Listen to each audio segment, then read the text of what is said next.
assist them with getting home safely. As Ryan mentioned before, our Criminal Investigation Division has one person in custody. That person is at our Criminal Investigation Division down in Crownsville, and we will be speaking with that individual quite frequently, and well, shortly, I should say, and get the information. The building is secure from a tactical standpoint. That means that right now we believe that there are no other shooters in the building, but it has not been cleared from an investigative standpoint. So once the QRT and the members of the SWAT team leave the building, the investigators will go in, and then we will start the process of putting the investigation together. Does the shooter appear to be known to police or to the Capitol Gazette employees? Anything we can tell us about Yeah, right now we can't confirm exactly where the shooting occurred throughout that building. The Capitol Gazette building is inside that building, along with many other businesses and doctors' offices. Do you have any numbers on casualties? Not at this point. Not at this time. Did your officers interrupt the shooting? Did your officers interrupt the shooting? Where did you apprehend the suspect? Our officers were on the scene very, very quickly. I think it was around 60 seconds or a minute, minute and a half. And they did engage the suspect, and that's when he was taken into custody. So it occurred very quickly. Just 1 second. That was, again, just for everybody, that was our acting chief, William Cramph, K-R-A-M-P-H. And I'd like to introduce the mayor of Annapolis City, the city of Annapolis, Mayor Gavin Buckler.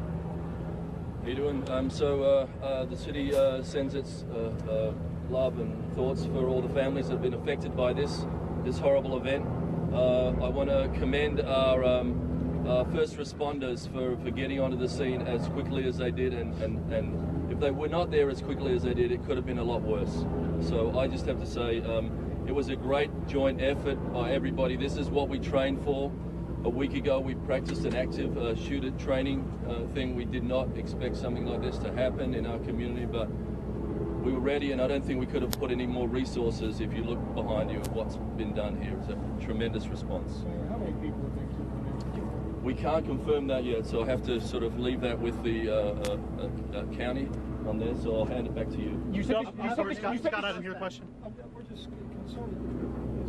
You can't give us a number of how many people they killed or injured because you don't know, or what's going on? No, at this point, while we're still, reuniting people with families, and we're interviewing this suspect, we don't want to put that information out right now. That information will come out very shortly. This person acted alone. There will only be the one suspect. You're not looking for anyone else? Yeah, at this point, he's the only suspect. We have one suspect, and I'd like to introduce our state's attorney, the Anne Arundel County State's Attorney, Mr. Wes Adams.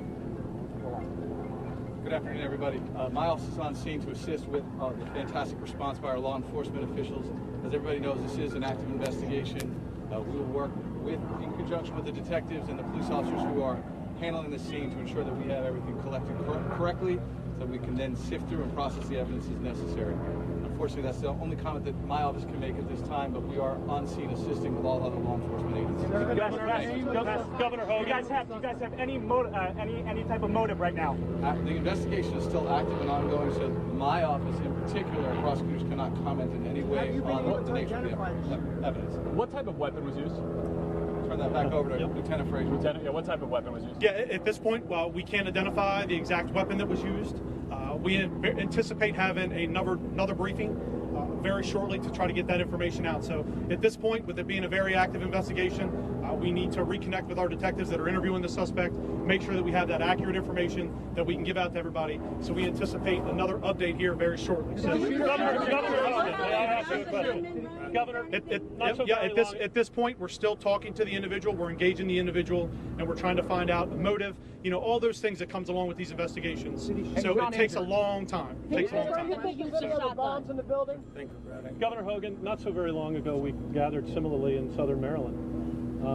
It's happened again, a shooting like this.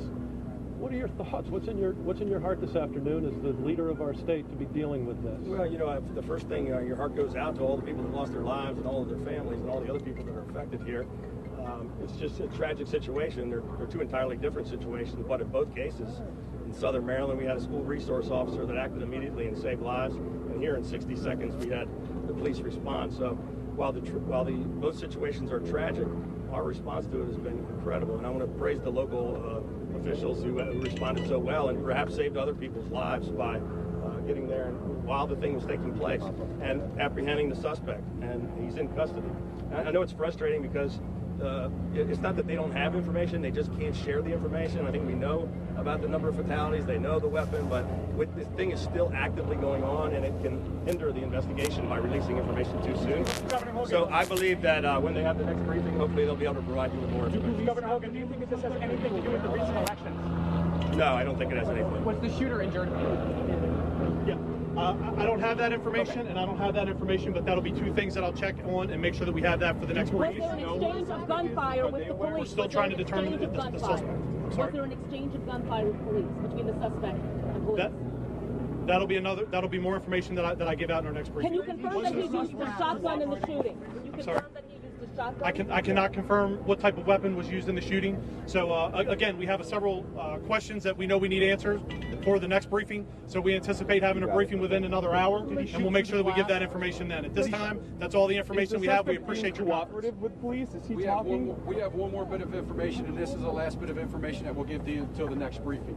I anticipate another briefing very, very shortly, but there are 5 fatalities that we know of. There are several other persons that are gravely injured. We will have more information for you in the next briefing.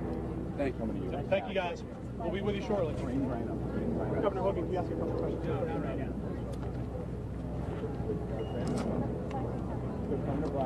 Excuse us, guys, please.